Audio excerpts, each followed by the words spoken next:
80이 넘어서야 찾아낸 진짜 행복의 의미. 행복은 어디에서 오는가?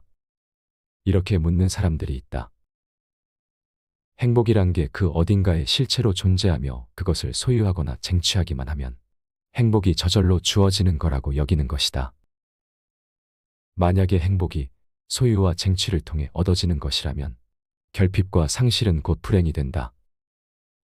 이런 인식을 가진 까닭에 자신들이 행복의 실체적 대상이라고 여기는 것을 소유하고 쟁취한 사람들은 당연히 행복할 거라고 믿고, 그것을 소유하지도 쟁취하지도 못한 사람들은 당연히 불행하리라 생각한다. 하지만 그렇지 않다. 행복은 어딘가에 실체로 존재하는 게 아니다. 대기업 회장 시절, 남들은 내 겉모습을 보고 굉장히 행복할 거라며 부러워했다. 내가 돈과 명예를 충분히 소유하고 있다고 여긴 탓이다. 그런데 나는 행복에 겨워하지도, 혹시 행복을 잃을까 불안하지도 않았다. 하루하루 무심한 듯 살았다. 불행도 마찬가지다.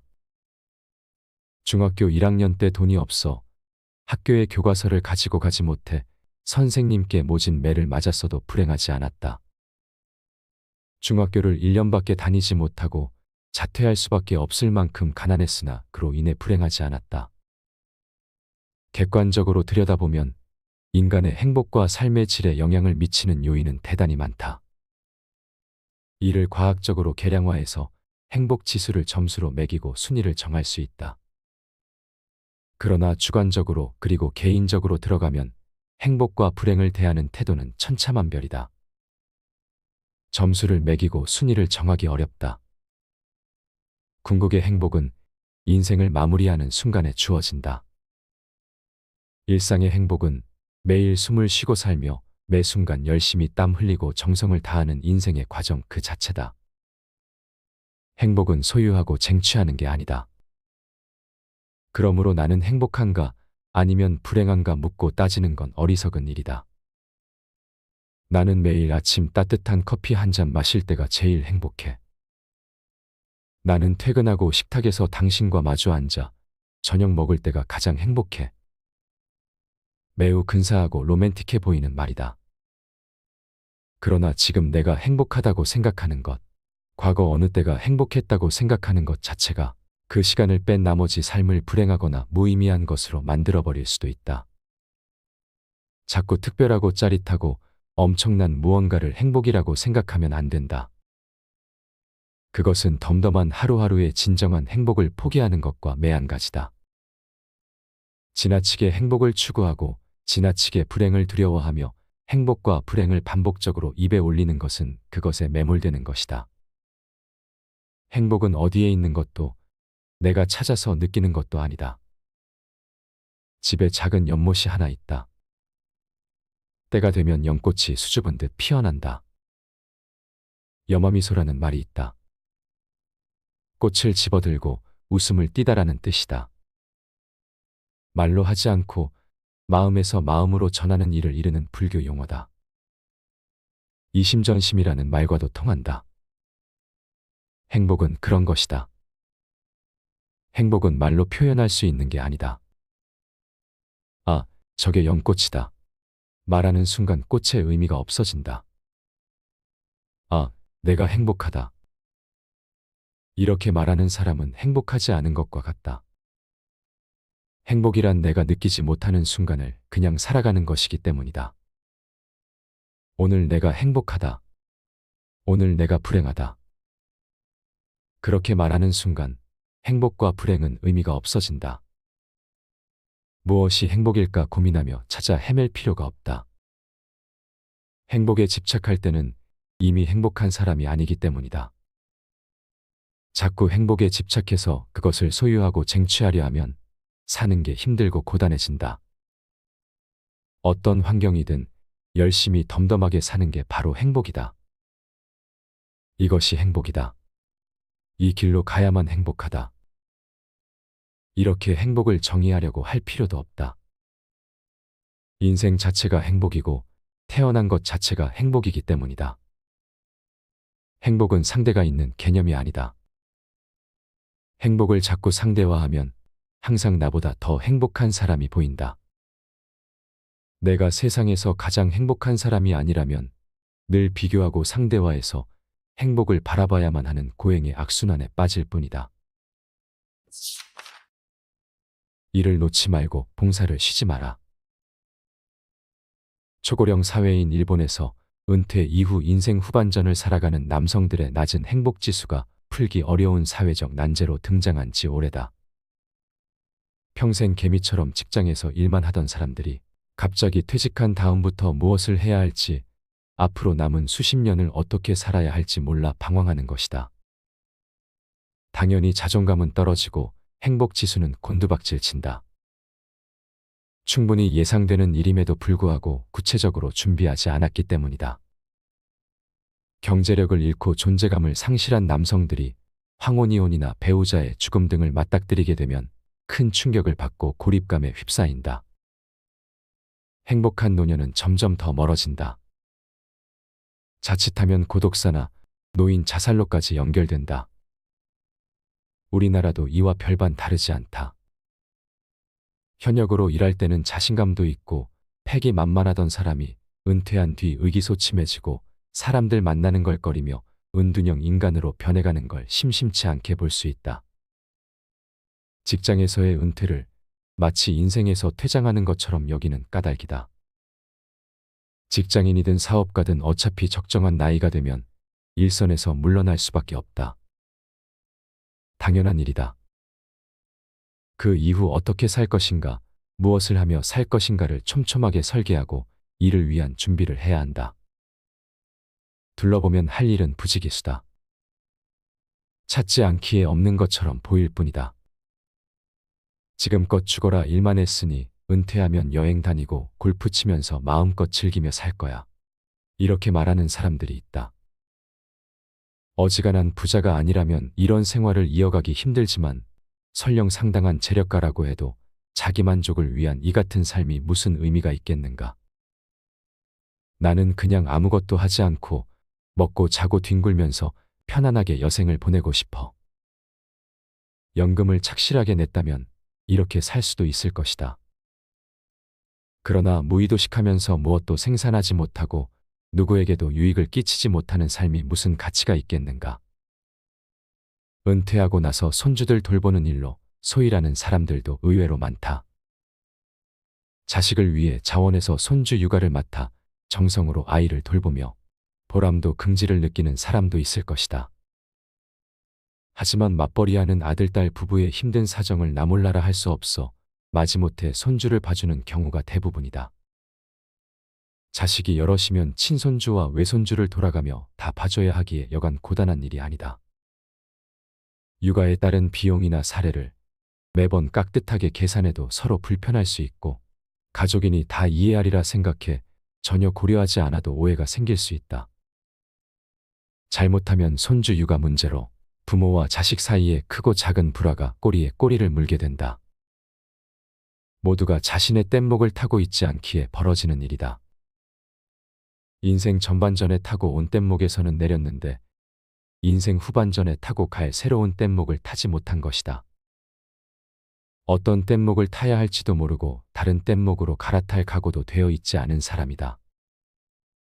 그저 흘러간 뗏목만 쳐다보며 추억에 젖어 산다. 아무 하는 일 없이 빈둥거리는 노인으로 보일 뿐이다. 그러니 자식들이 손주라도 봐달라고 요청하는 것이다.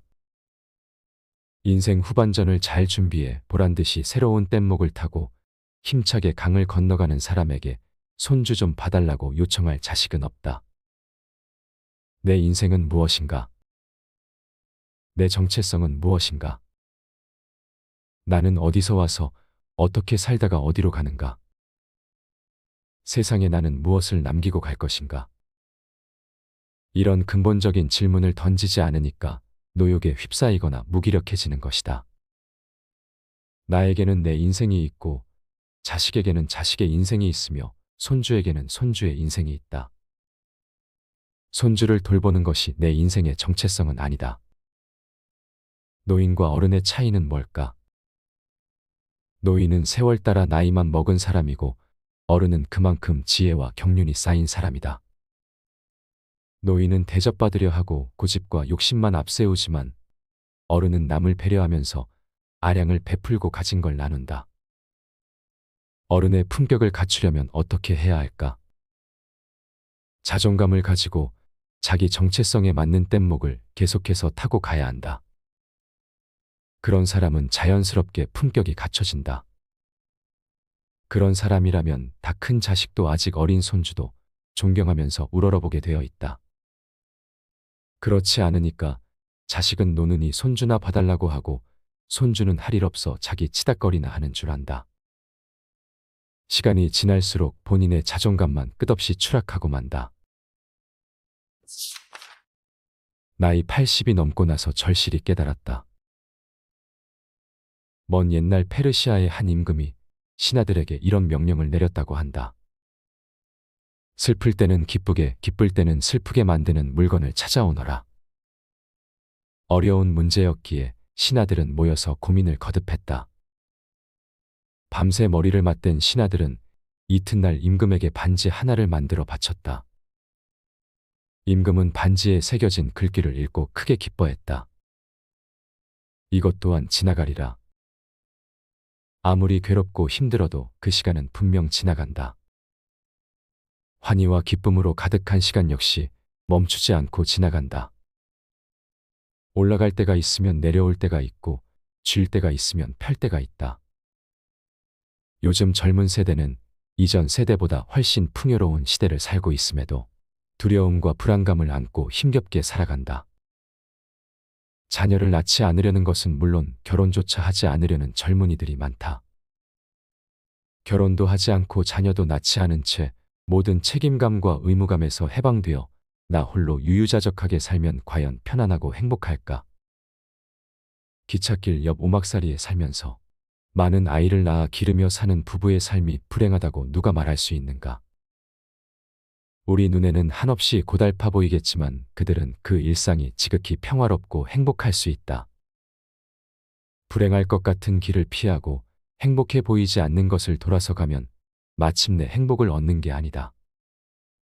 넘어지고 찔리더라도 가야 할 길을 묵묵히 가다 보면 그 한 걸음 한 걸음이 모여 행복이 되는 것이다. 내 나이 80이 넘고 보니 절실히 깨달은 건 자기 행복은 자기가 만들어가는 것이란 사실이다.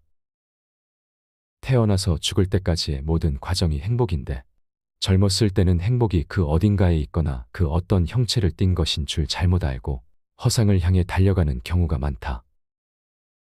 중간에 자꾸 남과 비교하면서 자신이 행복한가 불행한가를 따지는 건 의미 없는 일이다. 실패는 불행이고 성공은 행복이라는 이분법적인 잣대가 잘못된 것이다. 매 순간 충실하게 살면 행복과 불행을 느낄 겨를이 없다. 치열한 삶 앞에 행복도 불행도 따로 있을 수 없다. 일본 최고의 노인정신의학 전문의로 꼽히는 와다 히데키 교수는 80세의 벽이라는 책에서 행복한 노후와 불행한 노후를 가르는 기준을 제시한다. 그것은 노화를 받아들이고 지금 할 수 있는 일을 소중히 여기는 삶을 사느냐 아니냐 하는 것이다. 주어진 상황에 긍정적으로 반응하면서 현실에 만족하고 충실한 삶을 살면 행복한 노후를 보낼 수 있지만 주어진 상황에 부정적 반응을 보이면서 현실에 만족하지 못한 채 적당히 살면 불행한 노후를 보내게 된다는 이야기다. 결국 내 삶의 질을 결정하는 것은 내 삶의 자세에 달렸다는 것이다. 행복은 지극히 주관적이기에 마음먹기에 따라 얼마든지 달라질 수 있다. 예를 들면 노화를 한탄하여 이제 이것도 할 수 없고 저것도 할 수 없다며 없다를 되뇌기만 하면서 사는 사람이 있고 노화를 받아들여 아직 이것도 할 수 있고 저것도 할 수 있다며 있다를 소중히 여기면서 사는 사람이 있다. 어느 쪽이 행복할까? 정답은 본인만이 알겠지만 지금까지 필자가 임상 현장에서 경험한 바로는 있다의 자세로 살아가는 사람들이 행복해 보였고 가족이나 주변 사람들과 즐겁게 지내는 경우가 많았다. 당연한 말이다. 이미 지나버린 인생의 전반전을 자꾸만 뒤돌아보면서 눈물과 후회로 세월을 보내는 사람과 다가올 인생의 후반전을 기대하면서 새로운 도전을 준비하는 사람의 삶이 같을 수 없다. 와다 히데키 교수에 따르면 80대 초반에 급격하게 쇠약해지는 사람들이 있는데 이들은 대개 80세를 계기로 그동안 해오던 많은 일을 그만둔 사람들이라고 한다. 질병이나 부상으로 어쩔 수 없이 그만둔 사람도 있지만 별다른 이유 없이 나이 먹었다는 사실에 스스로 위축되어 집 안에만 머무는 사람 중에는 체력이 급속히 떨어지면서 움직이지도 못하게 된 사람이 많다는 것이다. 마음이 먼저 포기하면 몸도 따라서 포기하기 마련이다. 호랑이는 죽어서 가죽을 남기고 사람은 죽어서 이름을 남긴다고 한다. 돈이나 건물 혹은 감투나 명예를 남기는 게 아니라 이름 석자 남기고 가는 게 인생이다. 이름을 어디에 남기는 걸까? 역사책일까? 묘비일까? 대개는 사람들 기억 속에 남기게 된다. 여기서 사람들은 한국 사람을 가리킨다. 다른 나라 사람들이 알아줄 만큼 세계적으로 인기를 누리거나 대단한 업적을 남기지 않은 다음에야 한국인을 기억하는 건 한국인들이다. 모든 한국인이 기억할 정도로 유명해야 명예로운 것이 아니다. 내 정체성에 맞게 최선을 다해 살고 하루하루 자족하며 살면서 가족과 이웃과 사회에 보람과 가치를 나누며 살다 가면 되는 것이다.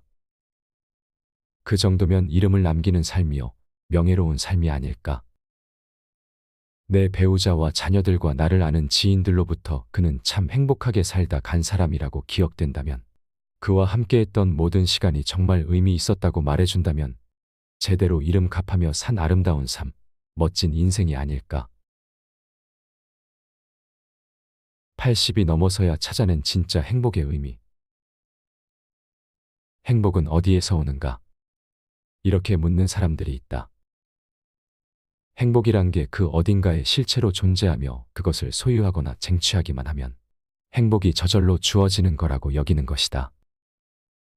만약에 행복이 소유와 쟁취를 통해 얻어지는 것이라면 결핍과 상실은 곧 불행이 된다. 이런 인식을 가진 까닭에 자신들이 행복의 실체적 대상이라고 여기는 것을 소유하고 쟁취한 사람들은 당연히 행복할 거라고 믿고, 그것을 소유하지도 쟁취하지도 못한 사람들은 당연히 불행하리라 생각한다. 하지만 그렇지 않다. 행복은 어딘가에 실체로 존재하는 게 아니다. 대기업 회장 시절, 남들은 내 겉모습을 보고 굉장히 행복할 거라며 부러워했다. 내가 돈과 명예를 충분히 소유하고 있다고 여긴 탓이다. 그런데 나는 행복에 겨워하지도, 혹시 행복을 잃을까 불안하지도 않았다. 하루하루 무심한 듯 살았다. 불행도 마찬가지다. 중학교 1학년 때 돈이 없어 학교에 교과서를 가지고 가지 못해 선생님께 모진 매를 맞았어도 불행하지 않았다. 중학교를 1년밖에 다니지 못하고 자퇴할 수밖에 없을 만큼 가난했으나 그로 인해 불행하지 않았다. 객관적으로 들여다보면 인간의 행복과 삶의 질에 영향을 미치는 요인은 대단히 많다. 이를 과학적으로 계량화해서 행복 지수를 점수로 매기고 순위를 정할 수 있다. 그러나 주관적으로 그리고 개인적으로 들어가면 행복과 불행을 대하는 태도는 천차만별이다. 점수를 매기고 순위를 정하기 어렵다. 궁극의 행복은 인생을 마무리하는 순간에 주어진다. 일상의 행복은 매일 숨을 쉬고 살며 매 순간 열심히 땀 흘리고 정성을 다하는 인생의 과정 그 자체다. 행복은 소유하고 쟁취하는 게 아니다. 그러므로 나는 행복한가 아니면 불행한가 묻고 따지는 건 어리석은 일이다. 나는 매일 아침 따뜻한 커피 한 잔 마실 때가 제일 행복해. 나는 퇴근하고 식탁에서 당신과 마주 앉아 저녁 먹을 때가 가장 행복해. 매우 근사하고 로맨틱해 보이는 말이다. 그러나 지금 내가 행복하다고 생각하는 것, 과거 어느 때가 행복했다고 생각하는 것 자체가 그 시간을 뺀 나머지 삶을 불행하거나 무의미한 것으로 만들어버릴 수도 있다. 자꾸 특별하고 짜릿하고 엄청난 무언가를 행복이라고 생각하면 안 된다. 그것은 덤덤한 하루하루의 진정한 행복을 포기하는 것과 매한가지다. 지나치게 행복을 추구하고 지나치게 불행을 두려워하며 행복과 불행을 반복적으로 입에 올리는 것은 그것에 매몰되는 것이다. 행복은 어디에 있는 것도 내가 찾아서 느끼는 것도 아니다. 집에 작은 연못이 하나 있다. 때가 되면 연꽃이 수줍은 듯 피어난다. 여마미소라는 말이 있다. 꽃을 집어들고 웃음을 띠다라는 뜻이다. 말로 하지 않고 마음에서 마음으로 전하는 일을 이르는 불교 용어다. 이심전심이라는 말과도 통한다. 행복은 그런 것이다. 행복은 말로 표현할 수 있는 게 아니다. 아, 저게 연꽃이다. 말하는 순간 꽃의 의미가 없어진다. 아, 내가 행복하다. 이렇게 말하는 사람은 행복하지 않은 것과 같다. 행복이란 내가 느끼지 못하는 순간을 그냥 살아가는 것이기 때문이다. 오늘 내가 행복하다. 오늘 내가 불행하다. 그렇게 말하는 순간 행복과 불행은 의미가 없어진다. 무엇이 행복일까 고민하며 찾아 헤맬 필요가 없다. 행복에 집착할 때는 이미 행복한 사람이 아니기 때문이다. 자꾸 행복에 집착해서 그것을 소유하고 쟁취하려 하면 사는 게 힘들고 고단해진다. 어떤 환경이든 열심히 덤덤하게 사는 게 바로 행복이다. 이것이 행복이다. 이 길로 가야만 행복하다. 이렇게 행복을 정의하려고 할 필요도 없다. 인생 자체가 행복이고 태어난 것 자체가 행복이기 때문이다. 행복은 상대가 있는 개념이 아니다. 행복을 자꾸 상대화하면 항상 나보다 더 행복한 사람이 보인다. 내가 세상에서 가장 행복한 사람이 아니라면 늘 비교하고 상대화해서 행복을 바라봐야만 하는 고행의 악순환에 빠질 뿐이다. 일을 놓지 말고 봉사를 쉬지 마라.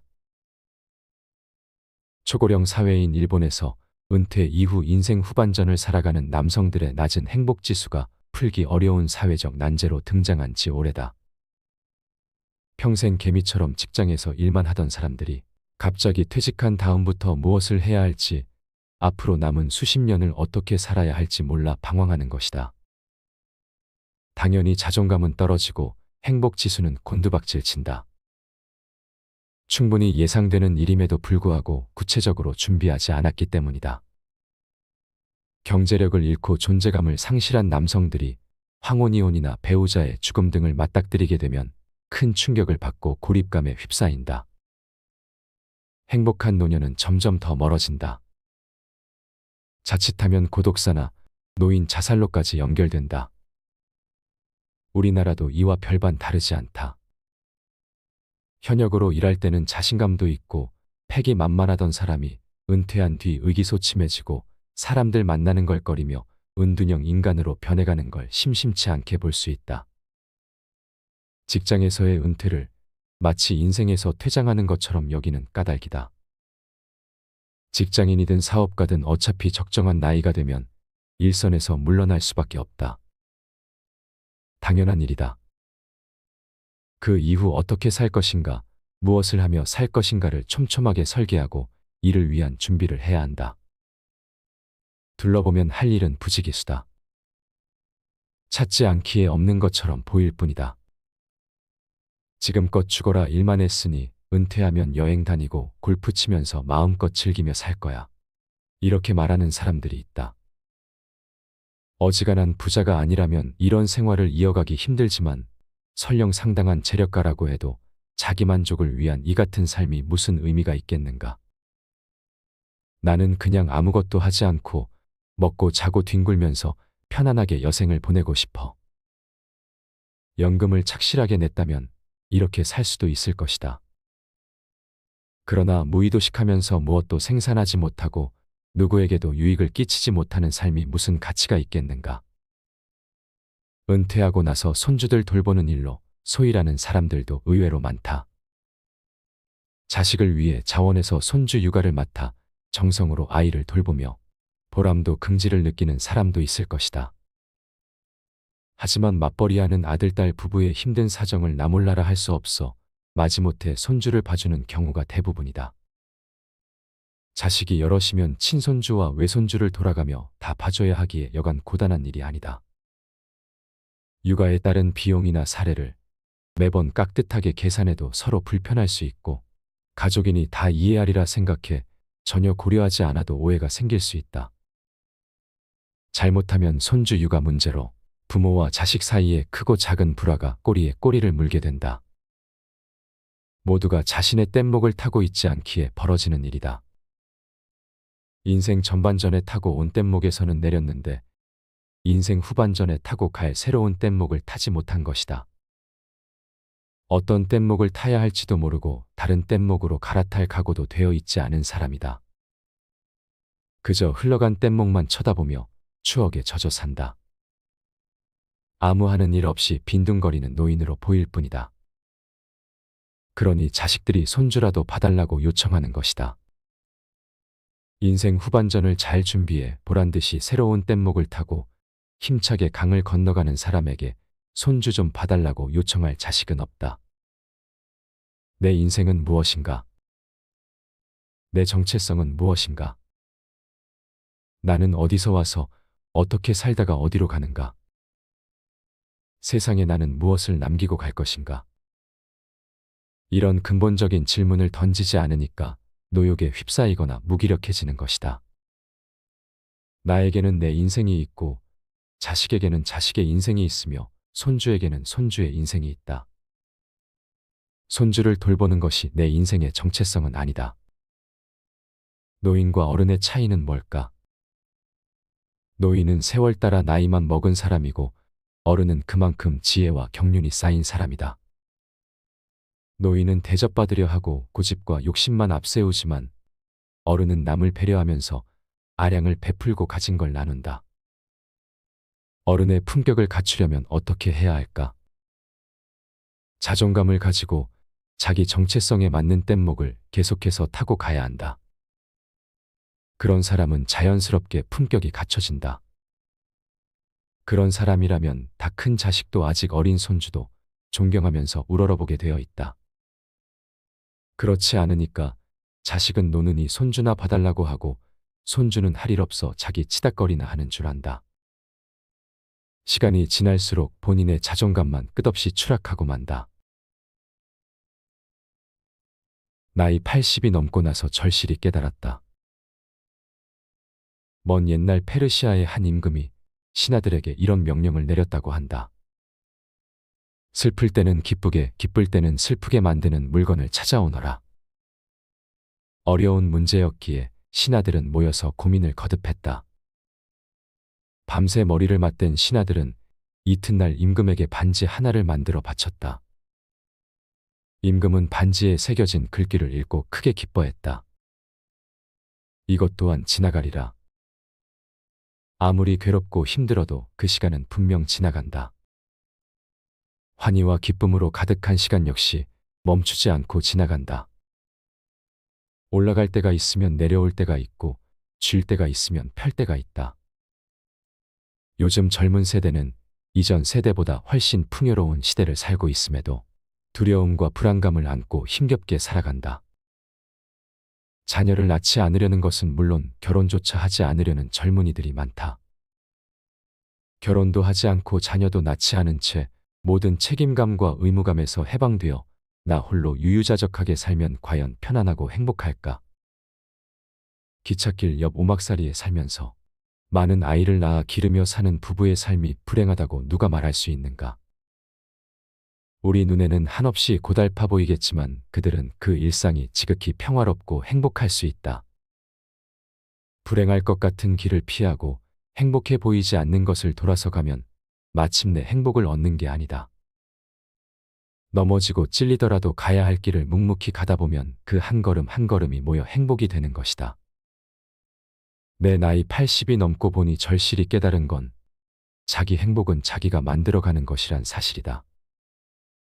태어나서 죽을 때까지의 모든 과정이 행복인데 젊었을 때는 행복이 그 어딘가에 있거나 그 어떤 형체를 띈 것인 줄 잘못 알고 허상을 향해 달려가는 경우가 많다. 중간에 자꾸 남과 비교하면서 자신이 행복한가 불행한가를 따지는 건 의미 없는 일이다. 실패는 불행이고 성공은 행복이라는 이분법적인 잣대가 잘못된 것이다. 매 순간 충실하게 살면 행복과 불행을 느낄 겨를이 없다. 치열한 삶 앞에 행복도 불행도 따로 있을 수 없다. 일본 최고의 노인정신의학 전문의로 꼽히는 와다 히데키 교수는 80세의 벽이라는 책에서 행복한 노후와 불행한 노후를 가르는 기준을 제시한다. 그것은 노화를 받아들이고 지금 할 수 있는 일을 소중히 여기는 삶을 사느냐 아니냐 하는 것이다. 주어진 상황에 긍정적으로 반응하면서 현실에 만족하고 충실한 삶을 살면 행복한 노후를 보낼 수 있지만 주어진 상황에 부정적 반응을 보이면서 현실에 만족하지 못한 채 적당히 살면 불행한 노후를 보내게 된다는 이야기다. 결국 내 삶의 질을 결정하는 것은 내 삶의 자세에 달렸다는 것이다. 행복은 지극히 주관적이기에 마음먹기에 따라 얼마든지 달라질 수 있다. 예를 들면 노화를 한탄하여 이제 이것도 할 수 없고 저것도 할 수 없다며 없다를 되뇌기만 하면서 사는 사람이 있고 노화를 받아들여 아직 이것도 할 수 있고 저것도 할 수 있다며 있다를 소중히 여기면서 사는 사람이 있다. 어느 쪽이 행복할까? 정답은 본인만이 알겠지만 지금까지 필자가 임상 현장에서 경험한 바로는 있다의 자세로 살아가는 사람들이 행복해 보였고 가족이나 주변 사람들과 즐겁게 지내는 경우가 많았다. 당연한 말이다. 이미 지나버린 인생의 전반전을 자꾸만 뒤돌아보면서 눈물과 후회로 세월을 보내는 사람과 다가올 인생의 후반전을 기대하면서 새로운 도전을 준비하는 사람의 삶이 같을 수 없다. 와다 히데키 교수에 따르면 80대 초반에 급격하게 쇠약해지는 사람들이 있는데 이들은 대개 80세를 계기로 그동안 해오던 많은 일을 그만둔 사람들이라고 한다. 질병이나 부상으로 어쩔 수 없이 그만둔 사람도 있지만 별다른 이유 없이 나이 먹었다는 사실에 스스로 위축되어 집 안에만 머무는 사람 중에는 체력이 급속히 떨어지면서 움직이지도 못하게 된 사람이 많다는 것이다. 마음이 먼저 포기하면 몸도 따라서 포기하기 마련이다. 호랑이는 죽어서 가죽을 남기고 사람은 죽어서 이름을 남긴다고 한다. 돈이나 건물 혹은 감투나 명예를 남기는 게 아니라 이름 석자 남기고 가는 게 인생이다. 이름을 어디에 남기는 걸까? 역사책일까? 묘비일까? 대개는 사람들 기억 속에 남기게 된다. 여기서 사람들은 한국 사람을 가리킨다. 다른 나라 사람들이 알아줄 만큼 세계적으로 인기를 누리거나 대단한 업적을 남기지 않은 다음에야 한국인을 기억하는 건 한국인들이다. 모든 한국인이 기억할 정도로 유명해야 명예로운 것이 아니다. 내 정체성에 맞게 최선을 다해 살고 하루하루 자족하며 살면서 가족과 이웃과 사회에 보람과 가치를 나누며 살다 가면 되는 것이다. 그 정도면 이름을 남기는 삶이요, 명예로운 삶이 아닐까? 내 배우자와 자녀들과 나를 아는 지인들로부터 그는 참 행복하게 살다 간 사람이라고 기억된다면, 그와 함께했던 모든 시간이 정말 의미 있었다고 말해준다면 제대로 이름값하며 산 아름다운 삶, 멋진 인생이 아닐까?